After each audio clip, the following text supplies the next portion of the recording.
Assalamualaikum warahmatullahi wabarakatuh. Perkenalkan, nama saya Jodin Nusandika dengan NIM H1B1 294, Program Studi Ilmu Politik, Fakultas Hukum Universitas Jambi, Angkatan 2020. Di mana di sini saya akan menjelaskan mengenai dinamika Pilkada Orde Lama, Orde Baru, dan Reformasi. Baik, langsung saja ke pembahasan sejarah Pilkada. Pilkada sebelum tahun 2005, kepala daerah dan wakil kepala daerah ini dipilih oleh Kepala Dewan Perwakilan Rakyat Daerah. Sejak berlakunya Undang-Undang Nomor 32 Tahun 2004 tentang pemerintah daerah, kepala daerah dipilih secara langsung oleh rakyat yang melalui pemilihan kepala daerah dan wakil kepala daerah, atau bisa disingkat sebagai Pilkada. Nomor 22 Tahun 2007 tentang penyelenggaraan pemilihan umum. Pilkada ini dimasukkan dalam rezim pemilu, sehingga secara resmi bernama sebagai pemilihan umum kepala daerah dan wakil kepala daerah atau disingkat Pemilu Kada. Pemilihan kepala daerah pertama yang diselenggarakan ini berdasarkan undang-undang, yakni Pilkada DKI Jakarta 2007.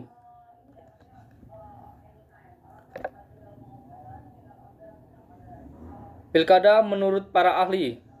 Menurut Ramlan, Pilkada adalah sebuah mekanisme penyelesaian atau pendelegasian atau penyerahan kedaulatan kepada orang atau partai yang dipercayai. Kemudian menurut Harris G. Warren dan kawan-kawannya, Harris G. Warren dan kawan-kawannya berpendapat bahwa pilkada adalah kesempatan rakyat memilih pemimpin mereka serta memutuskan apa yang ingin pemerintah lakukan untuk mereka. Keputusan rakyat ini juga menentukan hak yang mereka miliki dan ingin mereka jaga. Kemudian menurut Ali Murtopo juga mencetuskan pengertian pilkada. Menurutnya, pilkada adalah hakikat sarana yang disediakan bagi masyarakat untuk menjalankan kedaulatannya. Hal ini sesuai dengan azas pembukaan Undang-Undang Dasar 1945. Pada dasarnya, pilkada merupakan suatu lembaga demokrasi yang dipakai untuk memilih anggota-anggota perwakilan rakyat, seperti memilih anggota MPR, DPR maupun DPRD, yang akan bertugas bersama-sama dengan pemerintah serta menetapkan politik dan jalannya pemerintah. Nah, kemudian apa sih itu pilkada? Pilkada atau pemilihan kepala daerah merupakan sebuah pemilihan yang dilakukan secara langsung oleh para penduduk daerah administrasi setempat yang telah memenuhi syarat. Kemudian, penyelenggaraan pilkada di Indonesia. Nah, penyelenggaraan pilkada di Indonesia ini diselenggarakan oleh Komisi Pemilihan Umum atau KPU Provinsi dan KPU Kabupaten atau Kota dengan diawasi oleh Badan Pengawasan Pemilihan Umum Bawaslu Provinsi dan Bawaslu Kabupaten atau Kota. Khusus di Aceh, pilkada diselenggarakan oleh Komisi Independen Pemilihan atau disingkat KIP dengan diawasi oleh Panitia Pengawasan Pemilihan Panwasli. Kemudian peserta pilkada. Berdasarkan Undang-Undang Nomor 32 Tahun 2004, peserta pilkada adalah pasangan calon yang diusulkan oleh partai politik atau gabungan partai politik. Ketentuan ini diubah dengan Undang-Undang Nomor 12 Tahun 2008 yang menyatakan bahwa peserta pilkada juga dapat berasal dari pasangan calon perseorangan yang didukung oleh sejumlah orang. Undang-undang ini menindaklanjuti keputusan Mahkamah Konstitusi atau yang disebut MK yang membatalkan beberapa pasal menyangkut peserta pilkada tahun 32 2004. Khusus di Aceh, peserta pilkada juga dapat diusulkan oleh partai politik lokal. Nah, apa sih tujuan dari pilkada itu? Tujuan dari pilkada itu sendiri yaitu untuk memilih wakil rakyat dan wakil area untuk membentuk pemerintahan yang demokratis. Selain itu, pilkada termasuk memilih tujuan untuk berpengaruh dan memperoleh sumbangan rakyat. Fungsi mewujudkan tujuan nasional yang tercantum pada Undang-Undang Dasar 1945. Nah, dinamika pilkada pasca Orde Lama. Dinamika pilkada pasca Orde Lama merupakan masa di mana segala sesuatu baru dimulai, termasuk dalam sistem pemerintahan. Sebab Indonesia pada saat itu baru saja melepas dari genggaman para penjajah.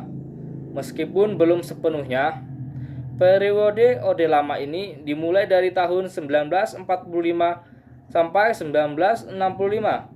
Indonesia sendiri baru memiliki pemerintahan tepat sehari sesudah pembacaan teks proklamasi, tepatnya pada tanggal 18 Agustus 1945 melalui sidang PPKI. Satu yang dimana pada sidang pertama itu menghasilkan beberapa putusan. Salah satunya adalah mengesahkan Undang-Undang Dasar 1945 sebagai dasar menjalankan pemerintahan. Dinamika Orde Lama sendiri dalam konteks pemilihan kepala daerah pada awal masa Orde Lama masih menggunakan sistem pengangkatan dan diangkat untuk menjadi kepala daerah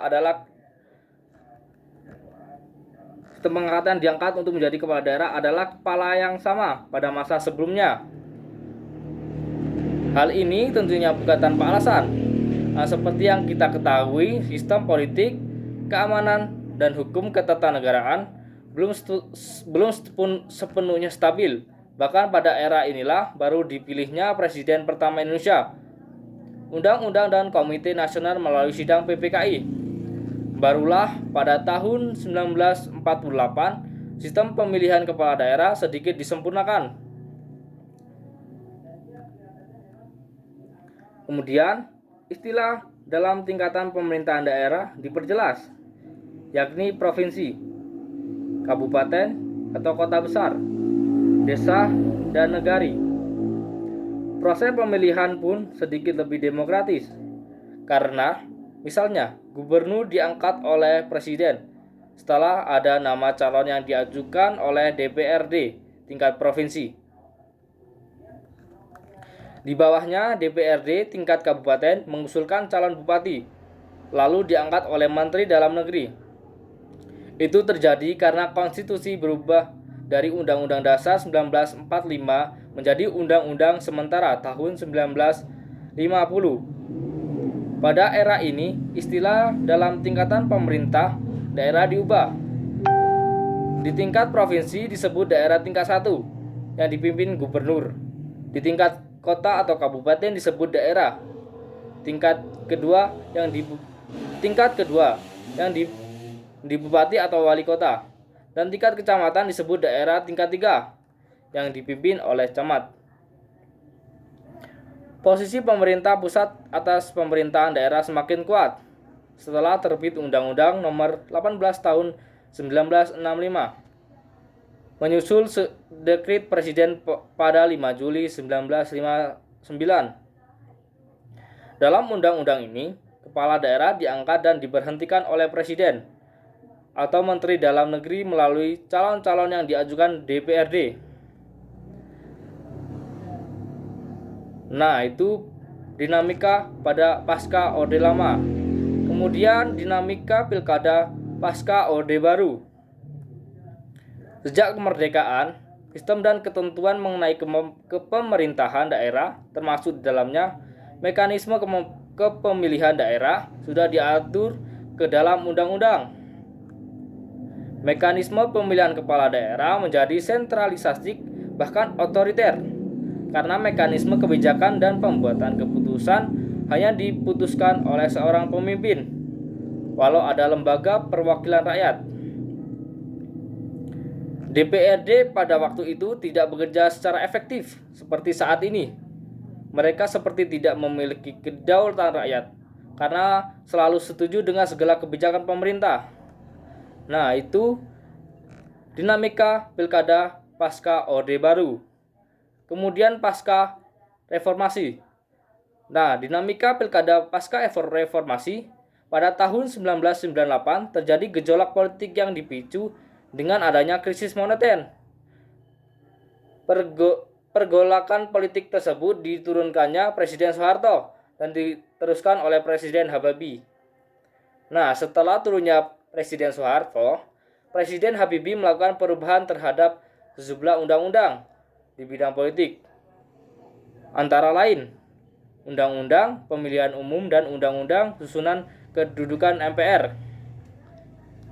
Kemudian B.J. Habibie juga mengadakan perubahan secara fundamental terhadap sejumlah undang-undang di bidang politik dengan melakukan reformasi politik lokal dengan mempromosikan besaran desentralisasi dan otonomi daerah.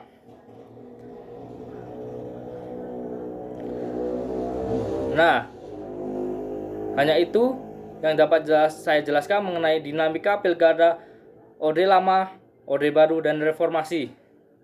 Nah, kemudian yang menjadi pertanyaan, apakah pemilu yang diselenggarakan di Indonesia sudah berjalan dengan baik? Nah, menurut pandangan saya, apakah pemilu yang diselenggarakan di Indonesia sudah berjalan baik? Jawabannya belum cukup baik.